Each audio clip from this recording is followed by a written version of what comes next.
కడియం శ్రీహరి మంత్రి కొండా సురేఖ మధ్య నెలకొన్న వివాదంపై అబ్జర్వర్ల విచారణ ప్రారంభించారు.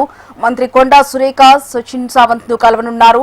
ఇక తుంగతుర్తి అబ్జర్వర్ గా జగ్గారెడ్డిని పార్టీ అధిష్టానం నియమించింది. పార్టీలోని పాత కొత్త నేతల మధ్య పంచాయతీని మండల అధ్యక్షులతో వివాదంపై వివరాలు అడిగి తెలుసుకుంటున్నారు. అనంతరం ఎంపీ చామల కిరణ్ కుమార్ రెడ్డి, ఎమ్మెల్యే మందల సామల్, దామోదర్ రెడ్డి వర్గ సభ్యులతో చర్చించి వివరాలు సేకరించనున్నారు.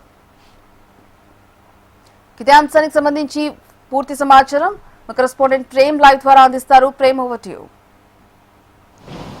హరిప్రియ, మీరన్నట్టుగా ఏదైతే కాంగ్రెస్ పార్టీలో వచ్చినటువంటి వివాదాలపై అటు ఏఐసిసితో పాటు పిసిసి చీఫ్ ఇన్ఛార్జ్ కూడా స్పందించారు. ముఖ్యంగా మంత్రి కొండా సురేఖ కడియం శ్రీహరికి సంబంధించినటువంటి ఇష్యూపై ఇప్పటికే కొండా సురేఖ ఏఐసిసితో పాటు ఇటు ఇన్ఛార్జ్కు పిసిసి చీఫ్కి సీఎం రేవంత్ రెడ్డికి ముగ్గురికి కూడా లేఖ రాశారు. దాంతోపాటు పర్సనల్గా పిసిసి చీఫ్తో పాటు సీఎంని ఇద్దరిని కలవడం జరిగింది. ఈ రేపు ఎల్లుండి 14వ తేదీ రాష్ట్రానికి ఇన్ఛార్జ్ వచ్చిన తర్వాత వారిని కూడా కలుస్తామని చెప్పి మంత్రి కొండా సురేఖ చెప్పడం జరిగింది. అయితే ముఖ్యంగా ప్రధానంగా ఈ రెండు ఇష్యూస్, ఒకటి కొండా సురేఖకు సంబంధించినటువంటి అంశం అయితే, రెండవది తుంగతుర్తి. ఈ రెండు విషయాలపై తుంగతుర్తిలో ఆ నియోజకవర్గ పరిధిలో ఉన్నటువంటి పాత కొత్త కాంగ్రెస్కి సంబంధించినటువంటి ఆ కార్యకర్తల విషయంలో జరిగినటువంటి గొడవ, మొన్నటికి మొన్న ఆ తుంగతుర్తిలో మందుల సామేల్కి సంబంధించినటువంటి వర్గము మిగతా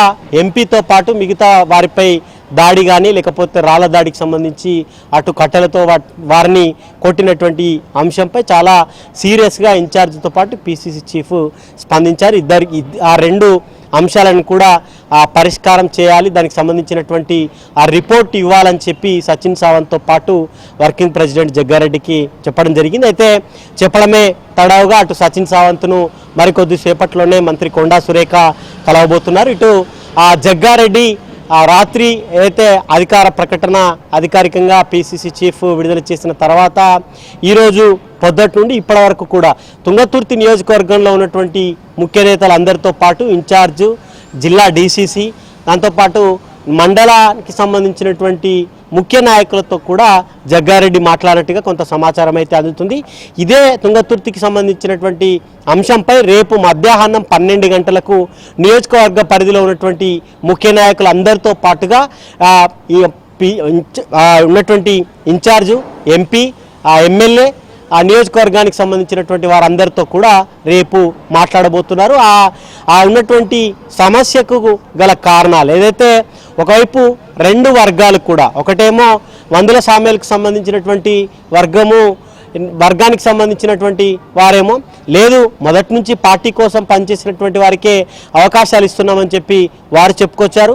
మరొక వైపు రెండో వర్గంగా ఉన్నటువంటి వారంతా కూడా మొదటి నుంచి 10 ఏళ్ల పాటు కాంగ్రెస్ పార్టీలో పనిచేసి కాంగ్రెస్ పార్టీలో పార్టీ కోసం పనిచేసినటువంటి వారికి కాకుండా కేవలం నియోజకవర్గ ఎమ్మెల్యే వారితో వచ్చినటువంటి పార్టీ ఏదైతే బీఆర్ఎస్ నుంచి వచ్చినటువంటి వారికే ఎక్కువ ప్రాధాన్యత ఇస్తున్నారు.